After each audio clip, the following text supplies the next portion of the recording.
Amerika Cumhuriyetçiler Partiyasının Kengash Palata a'zosi Marco Rubio, Amazon Tori, Alma ve Nike qatarlıq Amerika şirketlerinin Xitay mecburi emgek lagerlarına sel qarğanlığını qattiq tanqid qilib, bu şirketlerinin Amerika iste'molchilarini Xitayning bostirish siyosatiga sherik qiladiganligini ko'rsatdi.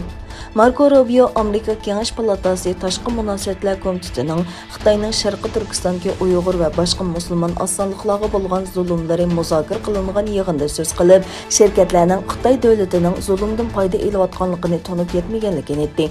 Rubio mundaq dedi: Nike, Alma, Amazon va Coca-Cola qatorliq nurg'un shirkatlar majburiy emgakchilarni ishlatadi. Ular mecburi emgek bilan shug'ullangan deb gumon qilingan huddiga berguchilardan foydalandi. Afsuski, bu shirkatlar hammamizni bu jinoyatga sherik qiladi. Demokratlar partiyasining Kengash palata a'zosi Tim Kaine bilan yig'inga riyosatchilik qilgan Kengash palata a'zosi aytmarki, Amerikaning nurg'un texnika shirkatlarining Xitoy davlatining nazorat qilish kasbidan foyda olganligini va Xitoyning bu kasbida ishlab chiqarilgan nurg'un mahsulotlarning hozir Sharqiy Turkistonda ishlatilayotganligini bayon qildi. İlgilenişçe Thermo Fisher ilmiy şirketi 2019-yılı Xitay dairələrinin Uyğurlarning DNA sonliq ma'lumot ombirini qurganligi to'g'risidagi xabarlar tarqalgandan keyin Sharqiy Turkistonga gen tartiblash uskunalarini setishni to'xtatganligini e'lon qilgan.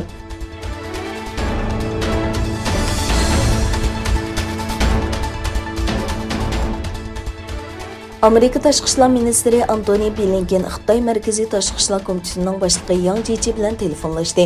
Beijingni Wuhan virusining kelib chiqishi to'g'risida hamkorlashishga va ochiq-oshkora bo'lishga chaqirgan Blinken yana Uyg'urlar, Hong Kong va Tayvan qatorliq sezgir masalalarni o'tirg'a qo'ydi.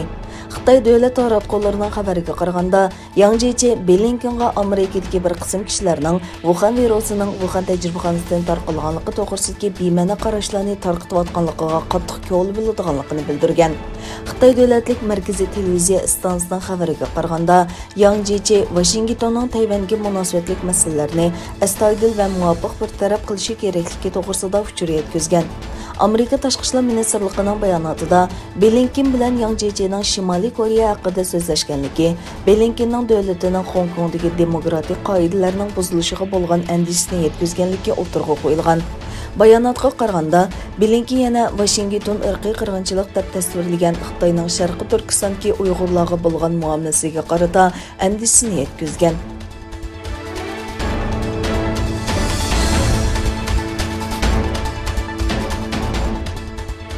Xitoy tadqiqotchilari şəpərənglərdə yangi tipdagi koronavirus yuqumini keltirib chiqaradigan qurilmada 24 xil yangi koronavirusni bayqaganligini e'lon qildi.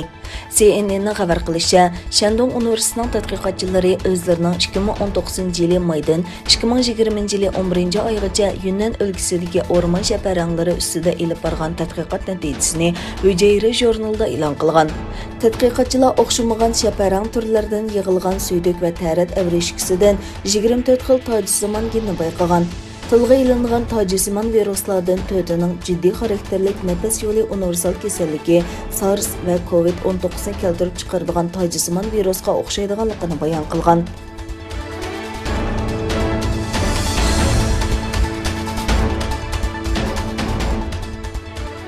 Xitoyda marafoncha yugurish musobaqasi o'tkazilgan va havo sharoiti sababidan 21 mahir o'lgan shahardagi partikum sekretari voqeaga qarata tekshirish boshlangandan keyin o'zini o'ldirib olgan. Xitoy markaziy televiziya stansiyasining xabariga qaraganda, Gansu o'lkasi Jidday shahar soqchilari marafoncha yugurish musobaqasini tashkillovchilarining biri shaharning partikum sekretari Li Zubining o'zi turgan turalg'idan sakrab o'zini o'ldirib olganligini e'lon qilgan. 5-ayning 22 kuni Gansu o'lkasida o'tkazilgan marafoncha yugurish musobaqasida 172 qatnashuvchining 21 temperaturning tuyuqsiz tuvanlashidan kelib chiqqan nachar havo sababidan o'lib ketgan. Faoliyatga munosabatlik dastlabki tekshirish dokladida musobaqaning yetarli planlanmaganligi va havo sharoiti nacharlashgandan keyin zarur qadamlarning tashlanmaganligi, tashkillovchilarning mas'uliyatini ado qilmaganligi o'tirg'a qo'yilgan.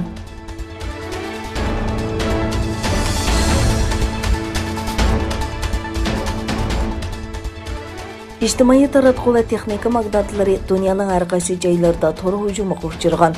Nishon qilinganlarning ichida Amazon, Alma, Instagram va Facebook qatorliqlar bor. 26 milliondan ortiq ishlatuvchining barliq hisobot uchurlari o'g'irlangan. Tor bexatarligi bilan ta'minlaguvchi Nordlockerning bildirishicha, Windows yumshoq detali bor 3 million 250 ming uskuna nishon qilingan. Alma, Amazon, Instagram, Twitter, Netflix va Facebook qatorliq supulamo tor hujumiga uchirgan. Mazkur shirkat e'lon qilgan dokladga asoslanganda, yomon g'arazlik yumshoq detal 2018-yildan 2020-yilgacha bo'lgan oraliqda 26 million kirish kinishkisi qatorliq nurg'un uchurlarni o'g'irlagan.